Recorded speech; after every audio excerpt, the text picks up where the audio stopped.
এই পর্বে আমরা দেখেছি চেন আর জিং বাইক রাইড উপভোগ করছে। রাইডের সময় জিনের মনে পড়ে যায় যে সে মিস্টার ওয়ানের সাথে কি কথা বলেছিল। চেন কাউন্সিল নিচ্ছিল, তাই সে মিস্টার ওয়ানকে জিজ্ঞেস করে যে আসলে চেন কাউন্সিল কেন নিচ্ছে। মিস্টার ওয়ান বলেন যে তিনি এই বিষয়ে কিছু বলতে পারবেন না, যদি চেন নিজে চাই তবে সে নিচে জিনকে কিছু বলে দিবে। এরপর জিন চেনের বন্ধুর কাছে যায় এবং তার অতীত সম্পর্কে জিজ্ঞাসা করেন। প্রথমে তার বন্ধু কিছু বলতে রাজি হয় না, কিন্তু জিনের বারবার অনুরোধে সে তাকে সত্যি কথা বলে দেন। তবে আমাদেরকে দেখানো হয় না যে সে জিনকে কি বলেছে। অন্যদিকে চেন মিস্টার জাংয়ের সাথে থাকে। মিস্টার জাং তাকে কিছু ছবি দেখিয়ে বলেন যে আজকাল কোম্পানিকে অনেক সমস্যার মুখোমুখি হতে হচ্ছে। হেলস্টেটের অডিট ডিপার্টমেন্ট তাদের কোম্পানি তদন্ত করছে এমন তারা চান যে চেন এই বিষয়টি দেখুক। চেন বলে যে সে তাদের কথা মানবে এবং এই বিষয়টি হ্যান্ডেল করবে। রাতে চেনের বন্ধু তাকে বলে যে জিন তার কাছে এসেছিল এবং তার অতীত সম্পর্কে জিজ্ঞাসা করছিল, আর তাকে বাধ্য হয়ে সবকিছু বলতে হয়েছে। এতে চেন বলে যে সে একদম ঠিক করেছে, কারণ একদিন না একদিন তাকেও নিজে জিনকে সব সত্যি বলতেই হতো। শুধু সে বুঝতে পারছিল না যে সে কথা শুরু কিভাবে করবে। এরপর চেন বাড়িতে আসে এমন জিনকে বলে যে তার মনে অনেক প্রশ্ন থাকলে সে সরাসরি তার কাছ থেকে জিজ্ঞাসা করতে পারে, কিন্তু সে তাকে জাং এবং হাইয়ান কোম্পানি তদন্ত করা ছেড়ে দেওয়ার জন্য বলে। এতেও জিন বলে যে তার কিছু জিজ্ঞাসা করার নেই, সে শুধু এইটুকু চায় যে চেন আর শান্তিতে ঘুমাক। যখন চেন ঘুমাচ্ছিল তখন জিন তার কাছে এসে তার কম্বল গুজে দেন এবং ভালোবেসে বলে যে তার একদমই জানা ছিল না যে চেন তার জীবনে এত দুঃখ এবং এত কষ্ট সহ্য করেছে। এরপর আমরা তুলির দোকানে এক অদ্ভুত লোককে দেখি যে সেখানে আসার সব কাস্টমারকে ভয় দেখিয়ে তাড়িয়ে দিচ্ছে। তখন তুলি সেখানে পৌঁছে যায় এমন তাকে ধমক দিয়ে বলে যে যদি সে তাড়াতাড়ি এখান থেকে না যায় তবে সে পুলিশকে ডেকে আনবে। ঠিক সেই সময় একটা ছোট্ট ছেলে দৌড়াতে দৌড়াতে এসে তুলিকে জড়িয়ে ধরে। সিন শিফট হয় এবং আমরা দেখি যে জিং একটা বিশেষ নাটক দেখছে। সে চেনকেও সেখানে ডেকেছিল, কিন্তু চেন মেসেজ করে জানায় যে সে কোনো জরুরি কাজের কারণে আসতে পারবে না। এইদিকে চেন তুলির দোকানে পৌঁছে সেই লোকটাকে মেরে বাইরে বের করে দেয় এবং তারপর তাড়াতাড়ি গাড়ি নিয়ে জিংয়ের কাছে পৌঁছে যায়। সেখানে জিং চেনার সাথে একটা ছেলের পরিচয় করিয়ে দেয় এবং বলে যে এটা তার ভাই। এইতে চেন মজা করে বলে সে তার আপন ভাই নয়। এরপর জিং চেনকে সিনিয়র সাথে পরিচয় করিয়ে দেন এবং বলে যে এটা তার বস। জিং জিজ্ঞাসা করে যে সিনিয়র এত দূরে এখানে কিভাবে এলেন। এতে সিনিয়র বলেন যে আজ দুপুরের ফ্লাইটে তিনি এখানে এসেছেন এবং হোটেলের ফ্রন্ট ডেস্কের লোকেরা তাকে বলেছিল যে এখানে একটা বিশেষ নাটক হচ্ছে, এই কারণে তিনি সেটা দেখতে এখানে এসেছেন। সবাই মিলে তাকে হোটেল পৌঁছে দেওয়ার কথা বলে। সিনিয়র প্রথমে মানা করে দেন, কিন্তু চেন বলে যে হোটেল তার রাস্তায় পড়ে, তাই সে তাকে পৌঁছে দিবে। এটা শুনে সিনিয়র রাজি হয়ে যান। হোটেলে পৌঁছানোর পর সিনিয়র জিনকে বলে যে তাকে কোনো জরুরি ব্যবসায়িক বিষয়ের জন্য রুম নম্বর 2502-তে আসতে হবে। যখন জিন সেখানে যাওয়ার জন্য উঠে তখন চেন জিজ্ঞাসা করে যে আসলে এত রাতে হোটেল রুমে এমন কি জরুরি কাজ আছে। জিন তাকে বুঝে যে এটা তার চাকরির অংশ, এমন থেকে কিছু গুরুত্বপূর্ণ ব্যবসায়িক বিষয় আলোচনা করতে হবে। সে চেনকে বলে যে সে বাড়িতে চলে যাক এবং তার জন্য অপেক্ষা না করেন, কারণ সে জানে না যে এই মিটিং কতক্ষণ চলবে। কিন্তু চেন বাড়িতে যায় না এবং হোটেলের বাইরে দাঁড়িয়ে জিনের জন্য অপেক্ষা করেন। অনেকক্ষণ চলে যাওয়ার পর তার ধৈর্য ভেঙে যায় এমন সে সরাসরি সিনিয়র রুমে চলে যায়। সেখানে সে অজুহাত বানিয়ে বলে যে সে বাড়িতে স্যুপ বানিয়ে রেখেছে, এমন যদি তাড়াতাড়ি না যায় তবে স্যুপ ঠান্ডা হয়ে যাবে, বাকি কাজ তারা কালকেও করতে পারবে। চেনার কথা শুনে জিং তার সাথে বাড়ি ফিরে যায়। পরের দিন সিনিয়র সবার জন্য গিফট নিয়ে আসে, এমন সবাই গিফট পেয়ে খুব খুশি হয়ে যায়। এরপর সে ডিংলিকে তার অফিসে ডাকে এমন তার কাছে ফাইন্যান্স রিপোর্ট সম্পর্কে জিজ্ঞাসা করেন। সে বলে যে রিপোর্ট এখনো অসম্পূর্ণ আছে এমন এতে ট্যাক্স এমন ক্যাশ ফাইল নেই। ডিংলি বলে যে হাওয়ান কোম্পানির অ্যাকাউন্টেন্ট বলেছেন যে ট্যাক্স অফিসার আবার রিভিউ করবেন, এই কারণে সে ট্যাক্স এবং ক্যাশ ফাইল নিয়ে চলে গেছে। অন্যদিকে চ্যাং জিংকে অফিস থেকে নিতে আসে, কিন্তু সেখানে পৌঁছে দেখে যে জিং আর সিনি একসাথে বাইরে আসছে। এইটা দেখে চেনের খুব হিংসে হতে থাকে। জিং তাকে বলে যে সে আর সিনি ডিনার করতে যাচ্ছে। এতে চেন তাড়াতাড়ি বলে যে যদি তাই হয় তবে সেও তাদের সাথে যাবে। আসলে সিনিয়র যিনি বস এমন তাদের যতটা আপ্যায়ন করা তার দায়িত্ব, তাই সে বলে যে আজকের ডিনার তার পক্ষ থেকে হবে। চেন জিং এবং সিনি একসাথে ডিনার করছে। ডিনার সময় চেনের কাছে একটা খুব শৌখিন কথা জানা যায় যে চীন আর জিনি আগে এক অপরকে ডেট করেছে। এই কথা শুনে চেনের মনে হিংসা আরো বেড়ে যায়। সে বাইরে থেকে স্বাভাবিক থাকার চেষ্টা করে, কিন্তু তার অভিব্যক্তি স্পষ্ট বলে দিচ্ছে যে এই কথা তার একদমই পছন্দ হয়নি। ডিনার শেষ হওয়ার পর যখন জিন আর চেন বাড়ি ফিরছিল তখন চেন পুরো রাস্তায় জিনকে ইগনোর করে যাচ্ছিল। জিন তার রাগ বুঝতে পারেন এমন জিজ্ঞাসা করে তুমি আমাকে ইগনোর করছো কেন। এতে চেন উত্তর দেয় আমি তোমাকে ইগনোর করছি না। জিন বুঝতে পারে যে চেনের কাছে সিনিয়র বিষয়টা খারাপ লেগেছে, তাই সে জিজ্ঞাসা করে তুমি কি আমার আর সিনিয়র সম্পর্কে কিছু জানতে চাও। কিন্তু চেন তার হিংসে লুকিয়ে বলে আমার কিছু জানার নেই, শুধু এটুকু জানে যে সে তোমার এখন এক্স। পরের দিন আমরা দেখি যে ইয়ং এবং তার গার্লফ্রেন্ড একটা ভাড়া করা অ্যাপার্টমেন্টে শিফট করছে। এমন চেনাও তাদেরকে সাহায্য করছে। আসলে ইয়ং এবং তার গার্লফ্রেন্ড খুব শীঘ্রই বিয়ে করতে যাচ্ছে। তখন হঠাৎ তার গার্লফ্রেন্ডের বাবা মা সেখানে চলে আসেন। তারা ইয়ং এর উপর খুব রাগ করেন এবং বিয়ে করতে মানা করে দেন, কারণ তাদের মনে হয় যে ইয়ং এর কাছে কোনো ভালো এবং স্থিতিশীল চাকরি নেই, এমন সে তাদের মেয়েকে সুখে রাখতে পারবে না। ঠিক এই সময় চেং হঠাৎ ইয়ংকে বস বলে ডাকেন। এমন বলে, বস চলুন, পুল হলে কিছু কাজ আছে। এইটা শুনে ইয়ংয়ের গার্লফ্রেন্ডের মা বাবা অবাক হয়ে যান এবং ভাবতে থাকেন যে আসলে ইয়ং কোন বস। তখন চেন তাদের বলে যে এখন পুল হলের নতুন মালিক এই। ইয়ং তাড়াতাড়ি বুঝতে পারেন যে চেন তাদের বিয়ে বাঁচানোর জন্য এসব বলছে, তাই সে অভিনয় তার সাথে সহযোগিতা করেন। আমু বলে, হ্যাঁ এখন আমি আমার ব্যবসা সামলাচ্ছি, আসুন আমি আপনাদের পুরো হল দেখাই। এরপর ইয়ং তাদের পুরো পুল হল ঘুরিয়ে দেখাই। হল থেকে তার গার্লফ্রেন্ডের মা বাবা খুশি হয়ে যান এবং অবশেষে দুজনেই বিয়েতে রাজি হয়ে যান। ইয়ং এবং তার গার্লফ্রেন্ড খুশির কোনো সীমানা থাকে না। বাবা মা চলে যাওয়ার পর দুইজন খুশিতে একে অপরকে জড়িয়ে ধরেন। সবচেয়ে ইমোশনাল মুহূর্ত তখন আসে যখন চেন সত্যি সত্যি পুল হলটা ইয়ং এর নামে করে দেন। সে তাকে বলে যে তুমি সবসময় একটা স্থিতিশীল এমন সুখী জীবন চেয়েছিলে, এখন এসব তোমার, তাই সবসময় সুখে থেকো। এরপর সিন শিফট হয় যেখানে জিং অডিট টিম আর সেই জিং কোম্পানির মিটিং চলছে। তখন চেন সেখানে পৌঁছে এবং বলে যে মিস্টার জাং তাকে মাতং কোম্পানি টেক ওভার করার দায়িত্ব দিয়েছেন। এরপর মিটিং শুরু হয়। মিটিংয়ে জিং অডিট টিমের প্রতিনিধিত্ব হয়ে মাতং কোম্পানির সব ত্রুটি এমন সমস্যা সম্পর্কে বলেন, যাতে চেন পুরো আত্মবিশ্বাসের সাথে বলে যে সে এসব সমস্যার সমাধান করে দিবে।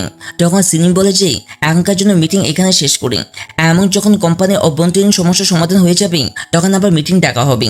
মিটিং পর চেন অডিট টিমের জন্য কফি নিয়ে আসে এমন জিংকে বাইরে কথা বলার জন্য ডাকেন। বাইরে এসে চেন ভালোবেসে জিংকে জিজ্ঞাসা করে আমি আজ কেমন লাগছি। জিং হাসতে হাসতে তাকে তার কাছে ডাকেন এমন তার টাই ঠিক করতে থাকেন। তারপর সে জিজ্ঞাসা করে তুমি আমাকে আগে বলনি কেন যে তুমি এখানে কাজ করো। এতে চেন বলে আমি তোমাকে সারপ্রাইজ দিতে চেয়েছিলাম। তারপর রাতে দুজন বাড়িতে খুব সুন্দর এবং রোমান্টিক মুহূর্ত কাটাচ্ছে। জিং হেয়ার ড্রায়ার দিয়ে চেনের চুল শুকিয়ে দিচ্ছে এমন দুজন কথা বলছে। কথায় কথায় জিন তার খুব কাছে চলে আসে। চেন তার সুন্দর দেখে এত নার্ভাস হয়ে যায় যে তার নাক থেকে রক্ত পড়তে শুরু করেন। অন্যদিকে অডিট টিমের 2 সদস্য ডিনার করতে বাইরে এসেছে এমন হঠাৎ তাদের চোখে জিং পড়ে যায়। সে তাদের কাছে কথা বলতে আসে। এটা দেখে চেন তাড়াতাড়ি লুকিয়ে পড়ে যাতে তারা তাকে না দেখতে পায়। কথায় কথায় জিনের বন্ধু বলে যে সিনি একটা খুব দামি পার্স কিনেছে। সে মজা করে জিজ্ঞেস করে জানো সেটা কার জন্য। জিন তাদের উত্তর দেয় এই মাসে তার মায়ের জন্মদিন, হয়তো তার জন্য কিনেছে। তার বন্ধু অবাক হয়ে বলে ওয়াও, ব্রেকআপের 1 বছর হয়ে গেছে আর তোমার এখনো তাদের এত সব কথা মনে আছে।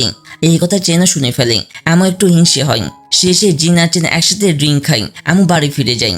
সিন পরিবর্তন হয় অফিসের বাইরে চেন আর জিনের মধ্য দিয়ে। জিন মজা করে চেনকে বলে যে সে স্যুট এই জন্য পড়েছে যাতে সে শুধু তাকেই দেখে। চেনও তার কথার উত্তর ভালোবাসা দিয়ে দেন। দুজনের মধ্যে খুবই কিউট আর রোমান্টিক মুহূর্ত ঘটে। কিন্তু যেহেতু দুজনে একই কোম্পানিতে কাজ করে এবং এই সময় অডিটের কাজ চলছে, তাই অফিসের ভেতর তাদের প্রফেশনাল থাকতে হয়। অডিটের নিয়ম অনুসারে অডিটর আর অডিটেড ক্লায়েন্ট খুব বেশি কাছাকাছি দেখাতে পারে না। এই কারণে চেন জিংকে বলেছে অফিসের ভেতর তারা দুজন পুরোপুরি অপরিচিত মতো আচরণ করবেন। জিং এই কথা একটু মজা করে বলেছে হয়তো চেনের সিক্রেট রিলেশনশিপের থ্রিলটা ভালো লাগছে। তারপর জিং এমন সিনি একটা দোকানে থামেন এমন হোয়াইট ফাঙ্গাস সামান আর হার্বাল জেলি অর্ডার করেন। উইকেন্ড হওয়া সত্ত্বেও জিংয়ের কাজের জন্য আসতে হয়েছে। তাদের কারখানা থেকে কিছু গুরুত্বপূর্ণ ডকুমেন্ট সংগ্রহ করতে হবে। কোম্পানি অনেকদিন ধরে ইনভেন্টরি রিপোর্ট দিতে দেরি করছে এমন থার্ড পার্টি স্যাম্পলের অজুহাত দিচ্ছে। তাই জিং চায় যে আজই সব কাজ শেষ হয়ে যাক। দুজন কারখানায় পৌঁছায়। সেখানে সুপিরিয়র লু তাদের স্বাগত জানায়। সে তাদের স্ট্যাম্প ডকুমেন্ট এমন গত 2 বছরের আউটওয়ার্ক শিপমেন্ট রেকর্ড দিয়ে দেন। তদন্তের সময় জিংয়ে জানা হয় যে কারখানার মাসিক উৎপাদন প্রায় 6000 টন এমন কয়েক বছর ধরে সব শিপমেন্ট হাওয়াইয়ান কোম্পানির মাধ্যমে হচ্ছে। যখন জিং জিজ্ঞাসা করে যে সব কাজ হাওয়াইয়ানকে কেন দেওয়া হয়, তখন সুপিরিয়র বলে যে হাওয়াইয়ানের কাছে ট্রাক থাকা সত্ত্বেও সে কারখানা অর্ডার নিতে আগ্রহী নয় এমন প্রায় গার্ডের অভাবের অজুহাত দেন। এই কথাটা জিনের কাছে খুবই সন্দেহজনক লাগে এমন তার মনে হয় যে এই ঘটনার পেছনে কোনো বড় রহস্য লুকিয়ে আছে। এর মধ্যে হঠাৎ চেন সেখানে চলে আসে। বাইরে প্রচন্ড বৃষ্টি হচ্ছিল এমন সে বলেছে গাড়ি আর এগোতে পারছে না, তাই তাকে এখানে থামতে হয়েছে। সে সাধারণভাবে বলেছে জিং আর সে উইকেন্ডে প্রায় একসঙ্গে সময় কাটায়। এই কথা শুনে সিনিয়া একটু হিংসে হয় কিন্তু সে তার অনুভূতি নিয়ন্ত্রণ করেন। চেন সিনিয়াকে জিজ্ঞাসা করে যে কাজ শেষ হলে সে কোথায় যাবে। সিনিয়া তার সঙ্গে যাওয়ার কথা বলে। তখন চেন পরোক্ষভাবে তাকে নিরুৎসাহী করে বলে যে আজকাল নেভিগেশন আর ট্যাক্সির সুবিধা পাওয়া যায়, অর্থাৎ তার সঙ্গে যাওয়ার দরকার নেই। তখন জিন বলে যে এখন তো ট্যাক্সি পাওয়া যাবে না, চলো আমাদের সঙ্গে। বৃষ্টির কারণে 3 জন মন্ত্রীর সামনে থামে। জিন বলে যে যখন সে হাই স্কুল পড়তো তখন সে এখানে ড্রাগন হেয়ার ছুঁয়ে একটা ইচ্ছে করেছিল এমন প্রতি বছর এখানে এসে ধূপ জ্বালায়। সিনি জিজ্ঞেস করে কি ইচ্ছে করেছিলে? জিং বলে তার ইচ্ছে ছিল একটা ভালো কলেজে ভর্তি হওয়া, যা প্রায় পূর্ণ হয়েছে। সিনি মজা করে বলে যে যদি এই দেবতা এত শক্তিশালী হয় তাহলে সেও তার প্রেম জীবনের জন্য প্রার্থনা করবে। এতে চেন মজা করে বলে যে হয়তো এটা ম্যাচ মেকিং এত ভালো নয়, কারণ সুযোগ হওয়ার পরেও সিনিয়া আর জিনার সম্পর্ক ব্রেকআপে শেষ হয়ে গিয়েছিল। এই কথা শুনে সিনিয়া একটু অস্বস্তি বোধ করেন। তারপর দেখা যায় সব ট্রাক একটা নির্জন জায়গায় জড়ো হয়। এমন তাদের নাম প্লেট বদলে দেওয়া হয় যাতে তাদের আসল পরিচয় লুকিয়ে থাকে, এমন কেউ তাদের ট্রেস না করতে পারে। জিং এসব দেখে চুপি সেরে তার ফোন দিয়ে ছবি তুলতে থাকে যাতে তাদের কাছে প্রমাণ থাকে। তখন চেন তাকে দেখে ফেলে, এমন তার ফোন নেওয়ার চেষ্টা করে, বলে যে ছবি ডিলিট করো। কিন্তু জিন মজা করে জিজ্ঞেস করে এখন তুমি কি অডিটর কোম্পানির প্রতিনিধি না আমার বয়ফ্রেন্ড? কারণ অফিসে চেন ক্লায়েন্ট পক্ষে আছে, এমন জিং অডিটর, তার প্রফেশনাল নিয়মের কারণে তাদের দূরত্ব বজায় রাখতে হয়। চেন বলে যে আজ তার ছুটি, তাই সে শুধু তার বয়ফ্রেন্ড হয়ে তার নিরাপত্তা চিন্তা করছে।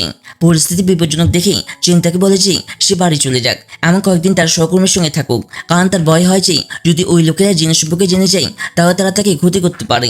অন্যদিকে ট্রাকের লোকেরা তাদের কাজ শেষ করছে, তারা সবাইকে নির্দেশ দেয় যে সবকিছু আবার চেক করে নাও, এমন টুল প্যাক করো। তাদের মধ্যে একজন মজা করে বলে যে অফিস বিল্ডিং এ এমন অনেক ইয়ং কাপড় দেখা যায় যারা একটু আউটডোর রোমান্স উপভোগ করেন, তাই জিন আর চেনের উপর তাদের কোনো সন্দেহ হয় না। এমন তারা দুজনকে সাধারণ কাপল ভেবে চলে যায়। জিন চেনের উপর রাগ করে, সে রাগ করে বলে যে যদি সে তার কাজের মধ্যে বারবার হস্তক্ষেপ করে তাহলে সে তার সঙ্গে বাড়ি ফিরবে না। এত বলে সে জিং তার গাড়ি নিয়ে সেখান থেকে চলে যায়, এমন চেনকে সেখানে রেখে দেয়। কিন্তু চেনও এত সহজে হার মানার ছেলে নয়, তার জিনের নিরাপত্তা নিয়ে খুব চিন্তা হয়, তাই সে অন্য একটা গাড়ি নিয়ে চুপচাপ তার পিছনে। কিছুক্ষণ পর জিন একটা গ্যাস স্টেশনে থামে, এমন চেনও সেখানে চলে আসে। সেখানে জিনের দেখা হয় সিনিয়র সঙ্গে। সিনিয়র চোখে চেন পড়ে যায়, এমন সে তাকে জিজ্ঞাসা করেছে সে কোনো কাজে এখানে এসেছে কিনা। এতে চেন বলে হ্যাঁ, সে একটা কাজে এসেছিল, কিন্তু এখন সে জিনকে বাড়ি পৌঁছে দিতে যাবে। এই কথা শুনে সিনিয়র বলে যে জিং থেকে বাড়ি পৌঁছে দিবে। যখন সিনিয়র আর জিং সেখান থেকে যেতে থাকে তখন চেন সিনিয়রকে আটকে দিয়ে তাকে সতর্ক করে বলে যে যদি সে আবার জিংকে কোনো বিপজ্জনক কাজে পাঠায় বা তার কোনো রকম ক্ষতি হয় তাহলে সে নিজেও জানে না সে কি করে বসবে। চেনের কাছে জিনের নিরাপত্তা সবচেয়ে গুরুত্বপূর্ণ, এমন সে কোনো মূল্যতেই তাকে বিপদে দেখতে পারে না। এরপর জিন পুলিশ স্টেশন পৌঁছায় যাতে সে ট্র্যাকের বদলে দেওয়া নাম প্লেটে রিপোর্ট করতে পারে। পুলিশ রেকর্ড চেক করার পর তা জানা যায় যে সে ট্রাক কোনো এক ব্যক্তির নামে রেজিস্টার্ড। অন্যদিকে আমরা মিস্টার টাওকে দেখি যে ট্রাক ম্যানেজ করছে। সে সব ট্রাক ড্রাইভারের অ্যাটেন্ডেন্স নিচ্ছে, কিন্তু একজন ড্রাইভার সেখানে নেই। যখন মিস্টার টাও তার সম্পর্কে জিজ্ঞাসা করে তখন এক ড্রাইভার বলে যে পুলিশ থেকে ধরে নিয়ে এসে। এই কথা শুনে মিস্টার টাও ঘাবড়ে যায়, এমন তৎক্ষণাৎ সব ট্রাকের রুটিন বাতিল করে দেন। তাদের বোঝা হয় যে ব্যাপারটা খুব গুরুতর, এমন যদি সামান্য ভুল হয় তাহলে তাদের পুরো অবৈধ কার্যকলাপ প্রকাশ হয়ে যেতে পারে। তারপর চেন জিনের কাছে আসে, এমন তাকে বোঝায় যে ট্রাক ড্রাইভারকে পুলিশ ধরেছে সে তাকে চেনেও না। সঙ্গে সে আরো বলে যে সে তাকে কোনো বিপদে ফেলতে চায় না, তাই আগামী সব ব্যাপার সে নিজে সামলাবে। জিঙাতে রাজি হয় না, এমন বলে যে সে এখান থেকে যাবে না। তখন চেন তাকে মনে করিয়ে দেয় যে যদি সে এখান থেকে না যায় তাহলে তাকে তার অডিটের কাজ মাঝপথে ছেড়ে দিতে হবে। এই কথা শুনে জিন সেখান থেকে চলে যায়। অন্যদিকে মিস্টারটাও ধরা পড়া ট্রাক ড্রাইভারের কাছে পৌঁছায়, এমন জিজ্ঞাসা করে কি হয়েছিল। ড্রাইভার বলে যে পুলিশ শুধু টাকা নিয়ে তাকে ছেড়ে দিয়েছে, এমন কোনো বড় ব্যাপার হয়নি। এতে মিস্টারটাও বলে যে নিশ্চয়ই কেউ তাদের গুপ্তচর করছে। এর মধ্যে চেন সেখানে পৌঁছে বলে যে অডিট টিম তাদের পেছনে লেগেছে, এমন যে রিপোর্ট লিখবে তার নাম ডিংলি। এরপর চেন ডিংলিকে তার ক্যাবিনে ডেকে নেয়, এমন থেকে কিছু ডকুমেন্ট দেখায় যেতে খুব বড় ট্যাক্সের কারচুপি প্রমাণ ছিল। এই প্রমাণ থেকে ডিংলি ভয়ানকভাবে ভয় পেয়ে যায়। চেন থেকে বলে যে সেই প্রমাণ কাউকে দেখাবে না, তবে একটা সত্যি, এমন সেই সত্য হলো ডিংলিকে রিজাইন করতে হবে। ডিংলি অবাক হয়ে জিজ্ঞেস করে যে তাকে রিজাইন করতে হবে কেন। তখন চেন বলে যে যদি সে তার সুনাম এবং ক্যারিয়ারকে ধ্বংস হওয়া থেকে বাঁচাতে চায় তাহলে তার জন্য রিজাইন করে দেওয়াই সবচেয়ে ভালো। এইভাবে চেন কোনো বড় হইচই ছাড়াই তার সমস্যার সমাধান করে নেয়। কিছুক্ষণ পর জিন চেনের কাছে গিয়ে মজা করে বলেছে তার সত্যি অনেক হিডেন ট্যালেন্ট আছে, কিন্তু সে মিস্টার জাংকে বোকা বানাতে পারবে না। এতে চেন বলে যে সমস্যা তো সমাধান হয়ে গেছে, ব্যাস এটাই যথেষ্ট। এরপর চেন মিস্টার জাংয়ের সঙ্গে দেখা করেন। মিস্টার জাং থেকে জিজ্ঞাসা করে যে আসলে এসব কি চলছে। তখন চেন তাকে বোঝায় যে যাই গুটুক হাওয়ান কোম্পানির কোনো ক্ষতি হবে না। চেনের এই কথা শুনে মিস্টার জাং থেকে একটা খুব বড় প্রতিশ্রুতি দেন। সে বলে যে একবার অডিট টিম এখান থেকে চলে গেলে তারপর মিস্টার টাওয়ার জায়গায় কোম্পানি হেড চেনকে বানিয়ে দেওয়া হবে। অন্যদিকে আমরা মিস্টার ওয়েনকে দেখি যে তার সিনিয়রকে রিপোর্ট দিতে বলছে যে এইবার সে তার তদন্ত নিয়ে পুরোপুরি নিশ্চিত। মনে হচ্ছে তাদের হাতে খুব বড় এভিডেন্স পেয়ে গেছে। এরপর গল্পের পরিবেশ পুরোপুরি বদলে যায়, এমন আমরা ইয়নের বিয়েকে দেখি। আজ তার জীবনের সবচেয়ে বিশেষ দিন, এমন সে বেশ নার্ভাস দেখাচ্ছে। এই বিয়েতে চেন তার বেস্ট ফ্রেন্ড হয়েছে, এমন সব জায়গায় তার সাহায্য করছে। বিয়ের অনুষ্ঠানের সময় একটা খুবই ইন্টারেস্টিং রীতি হয় যাকে ফেয়েতো পোয়েট বলা হয়।